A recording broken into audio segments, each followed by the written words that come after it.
हरे कृष्णा दोस्तों। तो कहाँ से शुरू करूँ ये समझ नहीं आ रहा, बट अब व्लॉग बना रहे हैं तो शुरू तो करना ही पड़ेगा ना। आज मैं आपको कोई कहानी नहीं सुनाऊंगा, बल्कि उसके बदले सीधा दिखाऊंगा कि किस तरह से इस्कॉन यूथ फॉर्म में जन्माष्टमी का त्यौहार मनाया जाता है, बड़े ही यूनिक और प्यारे तरीके से, जो कि आपने भी कभी नहीं देखा होगा। सो अगर आप इस चैनल पे नए हो तो अभी चैनल को सब्सक्राइब करके बेल आइकन को दबाना ना भूलें ऐसे अमेजिंग वीडियोस के लिए। तो चलिए शुरू करते हैं।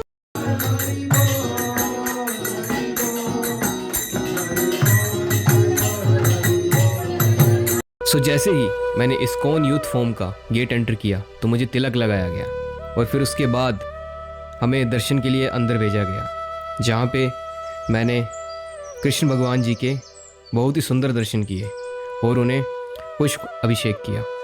दर्शन करने के बाद मैंने देखा बहुत से युवा, बच्चे और बूढ़े भगवान का कीर्तन बहुत ही प्यार से कर रहे थे, जिसे सुनने के बाद कानों को अलग सा ही आनंद आ रहा था।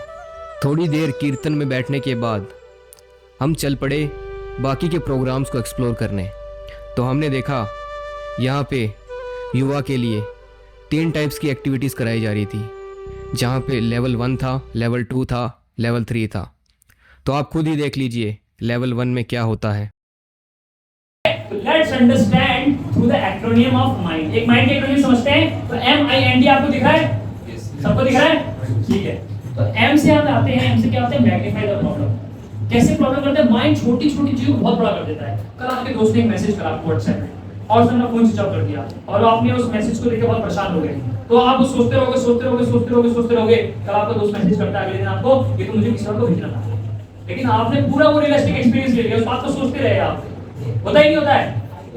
देखिए माइंड के नीचे वो क्या करता है? मैग्नीफाई द प्रॉब्लम्स को मैग्नीफाई कर देता है। ठीक है। अगला हम आते हैं, माइंड का दूसरा नेचर है आई से इमेजिनिंग द प्लेजर। माइंड को बहुत अच्छा लगता है प्लेजर इमेजिन करना। सबसे सस्ते में प्लेजर मिल जाए, कोई ऐसा तरीका हो। अक्सर देखिए लोग इतना ज्यादा कंज्यूम करते हैं, यूथ में क्या करते हैं? पोर्नोग्राफी, लस्टफुल कंटेंट, इंडिया का नंबर 1 है, इतना ज्यादा हम कंज्यूम करते हैं। तो इतना ज्यादा यूथ में एक हैबिट बन चुकी है। क्यों है? क्योंकि एक माइंड का नेचर है, उसे करना है, इमेजिन करना है, प्लेजर। तीसरा हमारा आता है नेवर सेटिस्फाइड। बिल्कुल हम कभी सेटिस्फाई होते ही नहीं है। चाहे हमें कितना भी पैसा मिल जाए, उसके बाद व्यक्ति सोचेगा कि मेरे पास डबल पैसा हो जाए, डबल का मैं ट्रिपल कर लूं। ये टॉप 5 रिचेस्ट लोग हैं, सबके पास इतना पैसा है लेकिन उन्हें और पैसा चाहिए। They are all divorced, most of them are divorced, 90% लोग आर डाइवोर्स्ड। टॉप 5 रिचेस्ट लोग आप लिस्ट निकाल लीजिए। उनके पास डिसीज है कोई ना कोई इन्हें, और वो बूढ़े होते जाते। क्या उनकी प्रॉब्लम सॉल्व होगी पैसे से? ये सारा माइंड का प्रॉब्लम है। ठीक है। अब हम आखिरी में आते हैं डिक्लाइनिंग द रियलिटी। माइंड को एक्सेप्ट ही नहीं करना चाहता रियलिटी को एक्सेप्ट नहीं करता। आजकल लोग मूवीज देखते हैं, टीवी शो देखते हैं। तो नया हम कॉलेज में सेशन करते रहते हैं, वहां देखते हैं नई प्रॉब्लम आ गई है एनीमे। लोग रात भर एनीमे देखते रहते हैं, दिन भर एनीमे। अपनी रियलिटी को एक्सेप्ट नहीं करना चाहते हैं। मूवीज देखेंगे, टीवी शो देखेंगे, कल कुछ प्रॉब्लम आ गई घर पे, मूवी देखो बैठ के।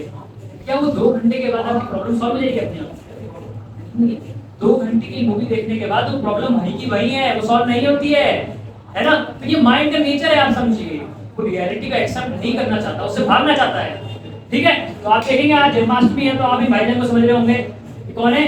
कंस को जैसी पता लगा देवकी की 8वीं संतान तुम्हारा वध करेगी, उसने क्या करा? देवकी के बाल पकड़े और एक हाथ से तलवार लेकर सब मारने आ गया। तब वहां पे वसुदेव जी ने समझाया कंस को कि तुम्हें ऐसा नहीं करना चाहिए, ये धर्म के विरुद्ध है। तो क्या है कंस? कंस है मन का प्रतीक, और जो देवकी है वो है आत्मा, और जो वसुदेव जी है वो है बुद्धि। ठीक है। तो जो क्या करना है, हमें अपनी बुद्धि का प्रयोग करके अपनी आत्मा को हमें अपने मन से बचाना है, गलत मन से बचाना है। ठीक है। हम जो आत्मा है, तो ये आपने दिख रहे हैं, आप चैरेट दिख रहा है आपको, ये घोड़सवार और एक रस्सी। तो जो घोड़े हैं वो 5 इंद्रियां है, और जो रस्सी है वो मन है, और जो बैठा है वो क्या है? बुद्धि। बुद्धि क्या कर रही है? रस्सियों से 5 इंद्रियों को कंट्रोल कर रही है। और अलग से क्या बैठा है वहां पे कोने में? आत्मा। आत्मा तीनों से अलग है, हमें समझना होगा। आत्मा अलग है, हम ना तो बुद्धि है, ना तो मन है, ना तो 5 इंद्रियां है। ठीक है। तो यहाँ पे देखेंगे जो क्या करना है, हमें भगवत गीता की नॉलेज से अगर हम अपनी बुद्धि को स्ट्रॉन्ग करेंगे तो हम अपने मन को जितनी समस्या है उसे कंट्रोल कर सकते हैं और हमारी सारी प्रॉब्लम सॉल्व हो जाएगी, क्योंकि हमारी 5 सेंसेस जो ऑटोमेटिकली कंट्रोल हो जाएगी, आपको कोई एक्स्ट्रा एफर्ट्स नहीं देना लगता। ठीक है, तो गीता में 5 तत्व के बारे में समझा है। ठीक है, आप सब लोग एक साथ रिपीट करना, मैं 5 तत्व के नाम लूंगा। ठीक है, पहला तत्व है भगवान, बोलिए भगवान।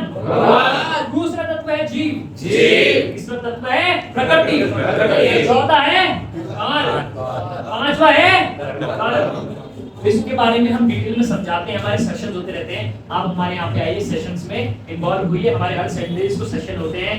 ठीक है, तो आप कितने लोग गीता पढ़ेंगे, अपने जीवन में बदलाव लाना चाहेंगे? डेली रूटीन जो हमारा प्रॉब्लम्स है उसी को हम फॉलो करते रहेंगे, भेड़ चाल चलती रहेगी, दिन भर अपने मोबाइल से यूटिलाइज करेंगे, बदलाव लाएंगे नहीं लाएंगे? ठीक है, तो सब आप गीता पढ़े, जिनके पास गीता नहीं है गीता ले, हमारा ऊपर बुक स्टॉल भी वहाँ पे प्रोवाइड होती है। ठीक है, इस नॉलेज को हमें कल्टीवेट करना है और हम जो स्लेव बन चुके हैं, बिल्कुल कैदी बन चुके, उससे हमें छूटना होगा। ठीक है, तो आइए चलिए देखते हैं लेवल 2 में क्या होगा। तो आपने ये सीखा चैरिट ऑफ द बॉडी। ठीक है, हम इस शरीर रूपी रथ में बैठे हैं और कहीं तो जा रहे हैं, पता नहीं कहाँ जा रहे हैं। ठीक है, कहीं तो जा रहे हैं। ठीक है, और हमारा मन ऐसे ही पता नहीं कहाँ जा रहा है, उसमें डिस्ट्रैक्ट करता है। ठीक है, तो हमारा स्ट्रांग होना बहुत जरूरी है। आप लोग ऑटो में बैठते तो बताते ना भैया इधर लेके जाओ, अगर वो कहीं और लेके जा रहा है इसका मतलब आप कमजोर पड़ गए, आपको कमजोर नहीं पड़ना है। ठीक है, तो आप वो कौन है? ये तो भी हम हैं, आप कौन हो? सोल। और कोई कुछ कहना चाहेगा? आप कौन हो? आप कौन हो? आप कौन हो? ठीक है, कंफ्यूज हो गए, चलो कोई बात नहीं। ठीक है, तो भगवत गीता में बताती है we are soul beyond body, हम इस शरीर से परे हैं कुछ। ठीक है ना, हम इस शरीर से परे हैं, हम आत्मा हैं। ठीक है, और ये चीज कोई मिथ नहीं है, इस साइंटिफिकली प्रूवन भी आप यहाँ पर देख सकते हैं। इस व्यक्ति ने more than 3000 cases of reincarnation पे इतनी सारी बुक्स लिखी है। ठीक है, हमने पुराने लोगों से, बड़े बुजुर्गों से ये भी सुना है कि फलाना फलाना थे चल बसे, कौन चला? तो शरीर सामने है, कौन चला गया? आत्मा। ठीक है, आत्मा जाती है, शरीर यहीं रह जाता है। ठीक है, तो तब हमें अगर जीवन में सही रास्ते पे जाना है तो उसके लिए हमारा स्ट्रॉन्ग होना बहुत जरूरी है। ठीक है, तो जैसे हमें शरीर को क्या देते हैं? शरीर को क्या देते हैं? अनाज, दूध, दही है ना। तो हमें सोल को क्या दे सकते हैं? सोल को ताकतवर बनाने के लिए हम क्या देंगे? चैंटिंग, भगवान का नाम। ठीक है, तो हाँ, तो अभी आप लोग मेरे पीछे पीछे एक मंत्र रिपीट करिएगा। ठीक है, बोलिए जय श्री कृष्णा, जय श्री कृष्णा, चैतन्य चैतन्य प्रभु नित्यानंद, श्री अद्वैत गदाधर श्रीवासादि गौर भक्त बिंदु। सभी साथ में बोलेंगे, जोर से बोलेंगे। ठीक है, हरे कृष्णा कृष्णा कृष्णा हरे हरे, हरे राम राम हरे हरे। तो आइए चलिए देखते हैं लेवल 3 में क्या होगा। टेस्टी है ना, ऐसा आ जाता है। फिर दूसरा क्या आता है, अरे जा रही है, ओह मत देखो, आ गया ये दिमाग में। तो इनको कंट्रोल करना क्या है, बहुत इंपॉर्टेंट है। वो कंट्रोल कब होता है? इंटेलिजेंस से। ठीक है, और ये इंटेलिजेंस स्ट्रॉन्ग कैसे होता है? इंटेलिजेंस स्ट्रॉन्ग होता है पैटर्न से। किससे होता है स्ट्रॉन्ग? पैटर्न से। और वो पैटर्न क्या है? हमको फाइटर बनना है, हमको विक्टिम नहीं बनना। फाइटर का मतलब क्या होता है? फाइटर, योद्धा।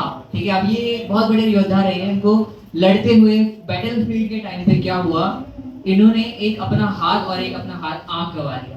और ये लड़ते लड़ते जैसे ही इनके पास, इनके बगल में अपोनेंट किंग आया, उनके पास आके बोलते ओए लड़के दिखा, कैसे जीतता है देखता हूं। ऐसे बोलते उन्होंने, ऐसी सिचुएशन में भी यही फाइटर स्पिरिट देख के उस अपोनेंट की गिली हो गई। समझ पा रहे हो आप लोग, है ना? फिर क्या हुआ, ऐसे ही हम योद्धा कितने होते हैं। आप यहाँ पे आते हैं, यूथ आते हैं, बोलते हैं सर छोड़ के चली गई सर, लिटरली अब मैं कैसे जीऊंगा, अब मैं कैसे जीऊंगा सर, मैं सुसाइड कर लूंगा, है ना? तो क्या आजकल के युवा की वो फाइटर स्पिरिट रहती है? नहीं, बहुत कम होती है ना? तो वो कब आएगा? जब हम डिस्ट्रैक्शन फ्री भी हो। कैसे भी हो? Distraction free. जो आंखों का होता है ना डिस्ट्रैक्ट, आज सबसे बड़ा डिस्ट्रैक्शन क्या है भाई? क्या है बताओ? फोन। Very good. सबसे बड़ा डिस्ट्रैक्शन क्या है? फोन। भाई उसको नो बोलना भी तो आना चाहिए।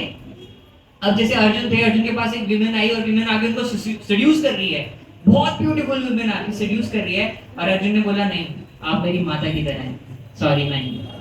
ठीक है। तो ये सब करने के बाद अर्जुन ने उनको मना किया। तो इतना अगर किसी पे डिस्ट्रैक्शन आ गया तो आपकी लाइफ में आप कुछ भी कर सकते हो। डिस्ट्रैक्शन को ना बोलने की चीज आ गई, डिटर्मिनेशन आ गई ऐसे, ठीक है।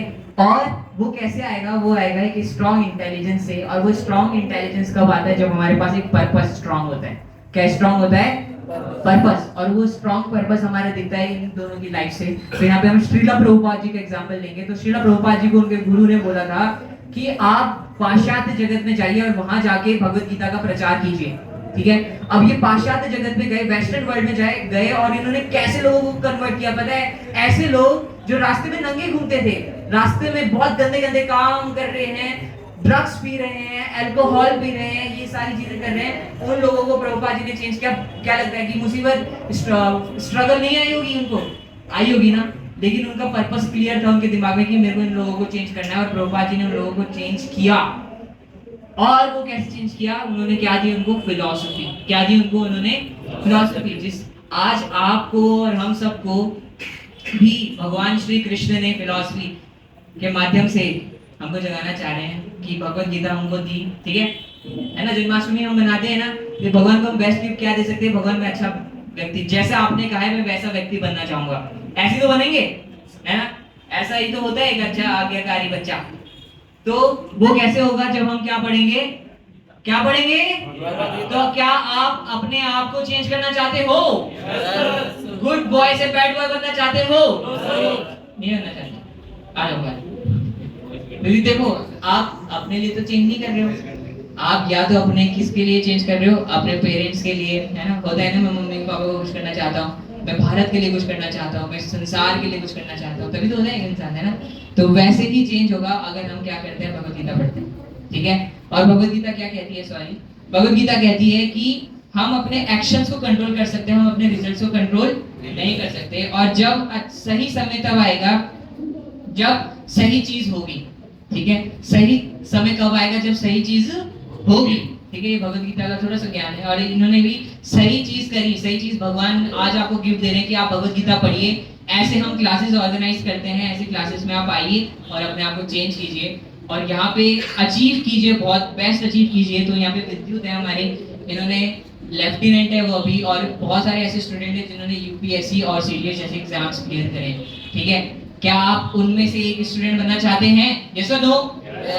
अपने लिए, अपने संसार, अपने वर्ल्ड के लिए, अपने नेशन के लिए अपने आप को चेंज करना चाहते हैं? नहीं है भाई, कैसे करोगे ऐसे? यस और नो? तो आप बेस्ट बनना चाहते हो? भगवत गीता पढ़ेंगे, माइंड को स्ट्रांग करेंगे। तो थैंक यू सो मच। इन सभी लेवल्स को कंप्लीट करने के बाद हमने देखा कि यहाँ पे बहुत सारी बुक्स थी, जहाँ पे मेरी फेवरेट भागवत गीता भी थी और अन्य बुक्स भी थी। यहाँ पे बुक्स जो हैं बहुत सस्ते दाम पे मिल रही थी और यहाँ पे बहुत सारे युवा उसे परचेज़ भी कर रहे थे। फिर उसके बाद मैंने कृष्ण भगवान और राधा माता का अभिषेक किया दूध और घी के साथ, कृष्ण महामंत्र का जाप करते हुए। फिर उसके बाद हमने प्रसाद पाया और फिर उसके बाद हम 11 बजे रात को नीचे कीर्तन में आ गए, जहाँ सभी भक्त कीर्तन करते करते खुशी से झूम उठे और सभी कीर्तन करने लगे। फिर उसके बाद आरती हुई और आरती होने के बाद सभी ने आरती ली और अंत में सभी ने अपना जन्माष्टमी का व्रत खोला और भोजन पाया। धन्यवाद आप सभी का इस व्लॉग को हमारे साथ अंत तक देखने के लिए। तो मिलते हैं नेक्स्ट व्लॉग में। हरे कृष्णा।